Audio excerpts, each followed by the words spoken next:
요셉을 총리로 세우는 것, 그것이 하나님의 목표였을까?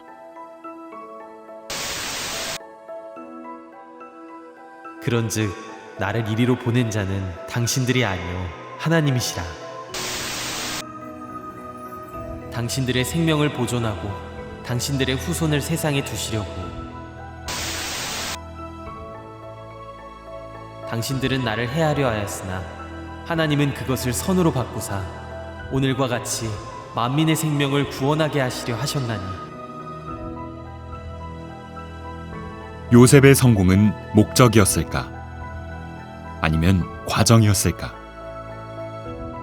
한 사람의 인생을 넘어 한 민족의 생명을 보존하는 일, 그 뒤에 이어질 이야기, 더 크고 오래된 약속. 이제 그 약속의 이야기가 시작됩니다.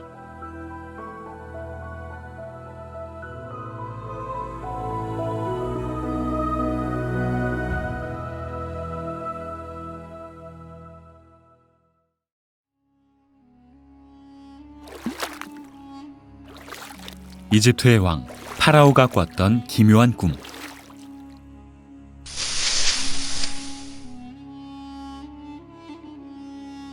그 꿈은 7해의 풍년과 그 뒤에 이어질 7해의 흉년을 의미했습니다. 그렇다면 이 이야기는 정말로 그 시대의 현실과 맞닿아 있었을까요? 고대 이집트에는 장기간 이어진 기근을 겪었음을 보여주는 기록들이 전해집니다. 아스완 인근 세엘섬에서 발견된 이른바 기근 비석에는 나일강의 범람이 멈추고 여러 해 동안 기근이 이어졌던 상황이 기록되어 있습니다.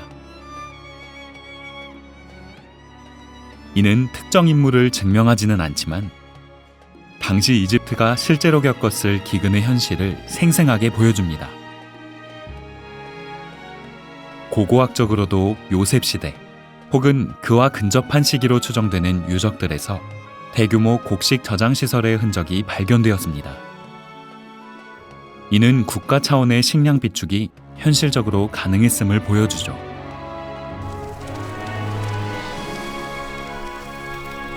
기후과학 역시 약 4200년 전 나일강 범람이 약화되며 심각한 가뭄이 발생했음을 보여줍니다.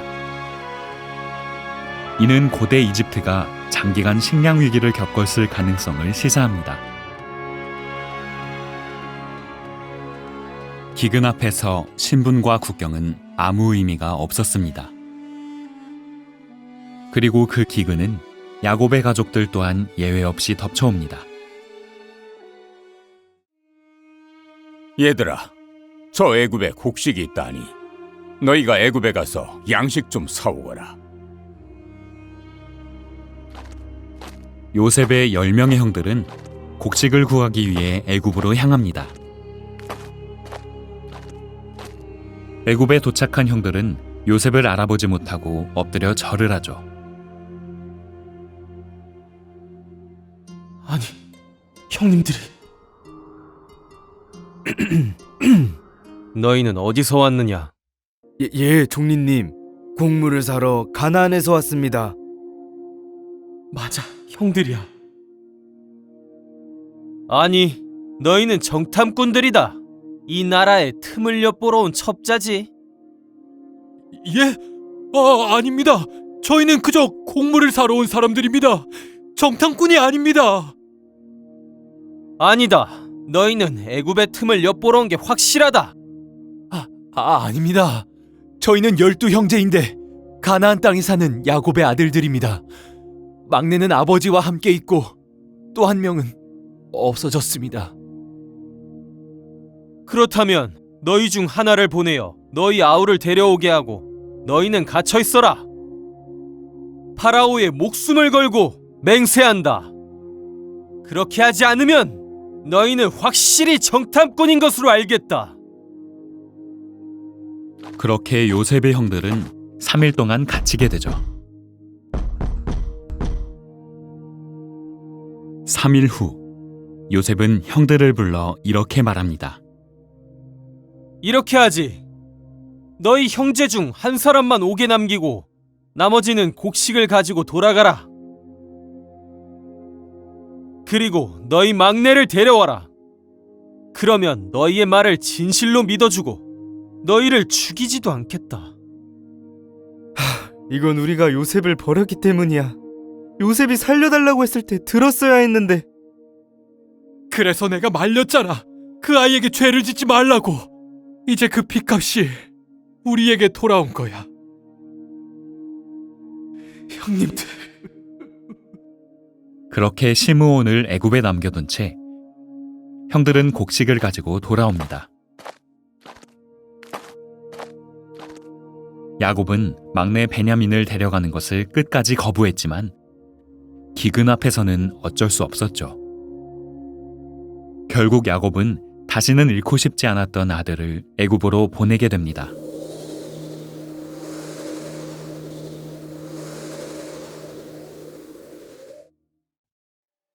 그렇게 베냐민을 데리고 다시 애굽으로 돌아온 형제들. 그들은 총리 요셉의 집에서 뜻밖의 환대를 받습니다. 같은 상에 앉아 음식을 나누고 웃음이 오갑니다. 그러나 이 평온은 오래가지 않았습니다. 곡식을 싣고 애굽을 떠난 형제들 앞에 요셉은 하나의 시험을 남겨뒀죠. 아니 우리가 그렇게 잘해줬는데 은혜를 아주 원수로 갚는구만. 우리 주인님이 점치실 때 늘 쓰시던 은잔을 훔쳐? 사람들 참 악하다 악해. 예? 아닙니다. 저희는 그런 짓을 절대로 하지 않았습니다. 혹시라도 저희 짐에서 그 은잔이 발견되면 그 사람은 목숨을 내놓고 우리는 총리님의 종이 되겠습니다. 그래? 그럼 너희 말대로 하지. 그 잔이 누구에게서든 발견되기만 하면 그 사람은 우리 종이다. 뭐 나머지는 그냥 보내주지. 그러나 은자는 막내 베냐민의 자루에서 발견됩니다. 그 은자는 단순한 식기가 아니었습니다. 당시 기준으로 노동자 1, 2년치의 임금 혹은 노예 한 명의 값에 해당하는 총리의 개인 소유물이었죠. 이건 실수가 아니라 인생을 무너뜨릴 수 있는 범죄였습니다. 그때 형제들은 도망치지 않습니다. 부인하지도 않습니다. 그들은 이렇게 말합니다. 우리가 종이 되겠습니다. 그런데 형제들은 왜 하필 종이 되겠다고 말했을까요? 이집트에서 외국인이 고위관리의 물건을 훔쳤을 때 가장 현실적인 처벌은 사형이 아니라 노예화였습니다. 이집트는 국가 유지를 위해 항상 대규모의 노동력이 필요했습니다. 그래서 중범죄를 지은 죄인이라도 사형보다는 노동을 통해 죗값을 치르게 하는 형벌이 주로 선택되었죠. 즉, 형제들은 유죄를 이미 인정하고 있었고 벗어날 방법이 아니라 현실적으로 감당해야 할 최악의 결과를 이미 받아들이고 있었던 것이죠. 하지만 그보다 더 중요한 이유가 있었습니다. 사실 베냐민 하나만 희생시키면 모든 상황을 해결할 수도 있었습니다. 그러나 형제들은 그 선택을 거부했습니다. 우리가 종이 되겠습니다. 이 말은 단순히 겁에 질려서 한 말이 아니었습니다. 도망치지 않겠다는 결정이었고 책임을 나누겠다는 태도였으며 과거의 자신들과는 다른 사람이 되었다는 의지였죠. 요셉이 보고 싶었던 것은 사과가 아니었습니다. 눈물이 아니었습니다. 형제들이 정말로 변했는지 그 변화를 보여주는 선택이었죠. 그리고 그 선택은 바로 지금 이 자리에서 드러났습니다. 형님들, 저 요셉입니다. 아버지는 아직 살아계십니까? 요셉이라고? 요셉? 정말 요셉이란 말인가? 뭐? 베냐민을 대신해 스스로 종이 되겠다는 말. 그건 협상도 아니었고 형벌을 줄여달라는 요청도 아니었습니다. 조건 없는 자기 희생 그 자체였죠. 만약 형제들이 아직도 변하지 않았다면 요셉이 누구인지 밝히는 일은 또 다른 상처를 만드는 일이었을 것입니다.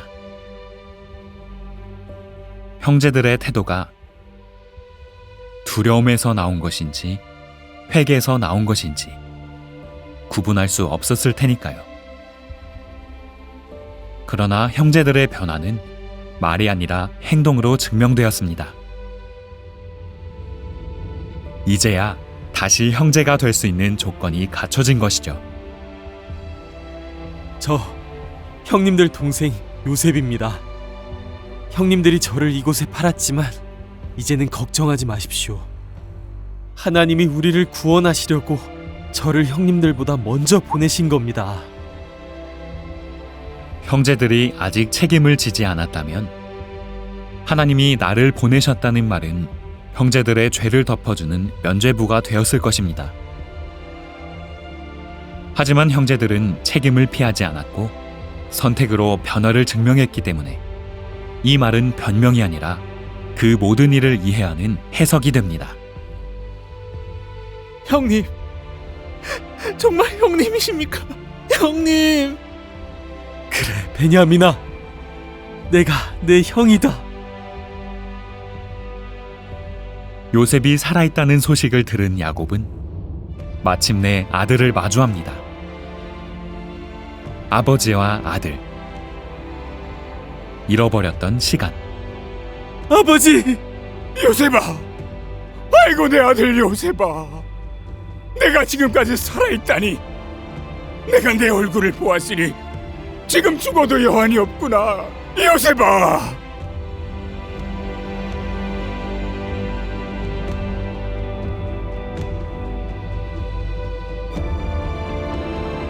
이 재회는 한 민족의 이동이 시작되는 순간이었습니다. 총리의 아비와 형들이 왔으니 애굽의 좋은 땅 고센 땅에 아비와 형들을 거하게 하라. 그렇게 야곱과 그의 모든 가족은 약 400km의 길을 건너 애굽으로 이주하게 됩니다.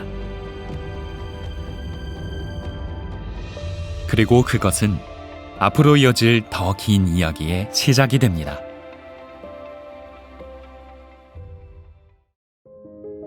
만약 요셉이 애굽에 가지 않았다면, 만약 형제들이 끝내 변하지 않았다면, 만약 야곱이 애굽으로 가는 일을 끝내 받아들이지 않았다면, 이 이야기는 여기까지 오지 못했을 것입니다. 그러나 이 모든 일은 즉흥적인 선택의 결과가 아니었습니다.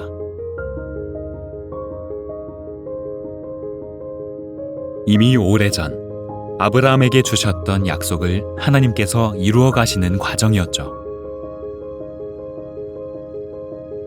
그의 자손은 이방의 땅에서 객이 될 것이며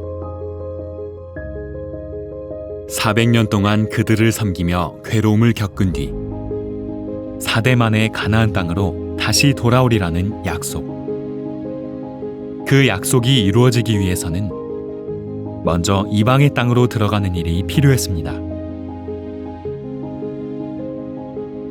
그 시대의 사람들은 보통 태어난 땅을 떠나지 않았습니다. 한 곳에서 살다 그곳에서 생을 마치는 것이 당연한 시대였죠. 그런 시대에 가나안을 떠나 수백 킬로미터 떨어진 애굽으로 향하는 선택은 모험이 아니라 생존을 건 결정이었습니다. 그러나 하나님께서는 가뭄을 통해 그들을 움직이게 하셨고 요셉을 애굽에 먼저 보내 길을 예비하셨습니다. 그렇게 야곱과 그의 가족들은 애굽이라는 이방의 땅으로 들어갑니다. 하나님께서는 이스라엘 자손을 번성하게 하셨고 점점 강해지게 하셨습니다. 마침내 애굽의 왕이 두려워할 만큼 말이죠. 그 두려움은 억압으로 이어졌고 이스라엘 자손들은 약속대로 애굽의 노예가 되어 400년 동안 괴로움을 겪습니다. 그리고 다시 약속대로 야곱의 아들인 레위의 4대손 모세를 통해 출애굽이 시작되죠. 출애굽은 아브라함이 살던 땅, 하나님께서 돌아오게 하시겠다고 약속하신 땅, 가나안으로 향하는 여정이었습니다. 그들은 알지 못한 채 길을 걷고 있었지만 그들이 걷던 길 위에 이미 약속은 이루어지고 있었습니다.